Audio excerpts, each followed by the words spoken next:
Thank you. Alan Evans, head of the Scotland office, one of the smaller and most efficient UK government departments. Very good. You talked about the referendum and Scots being offered a forced vote there, but moving on from that and assuming a no vote in the referendum, what is your vision for the United Kingdom and the constituent parts of it? Are you and your party in favour of the current devolution settlement? Are you in favour of more devolution to Scotland, Wales, Northern Ireland? What's your view about the English regions and the English cities? And if you want to, would you like to answer the West Lothian question? Oh, so just good, simple, straightforward stuff. Exactly, yeah. No, thank you very much. It's very sweet of you. I have to say, whatever the result of the referendum, I think the sense amongst many English people that something really isn't quite right here with this whole imbalance is going to continue and is going to grow. And I represent the one party in British politics that actually has elected representation in all four corners of the kingdom. Only UKIP has got elected representation in Wales, Scotland, England and Northern Ireland. So, you know, we are a unionist party, but the devolution genie is out of the bottle. It is not going to be put back.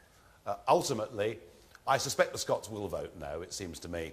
I don't think Salmon's arguments on oil, etc., are actually convincing enough or strong enough. But we will finish up with more devolved powers going to Scotland. We will finish up with the Scots becoming responsible for raising more of their own money and for a quite significant, I suspect, recalibration of the Barnett formula. I have thought for a very long time that it's an odd situation where if you're a Scots nat or an Irish nat or a Welsh nat, that's considered to be really trendy and cool and groovy and great. But if you say you're English, that's absolutely dreadful. And how dare you? Quite a lot of English people do feel like that. So, you know, the idea that Scottish, Welsh and Northern Irish MP should vote on education or fox hunting in England clearly is ludicrous. That has to end. My view is we should have English days in Westminster.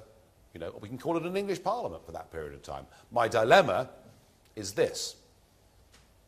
Whilst that all makes sense, will there then be an insatiable demand for an English First Minister?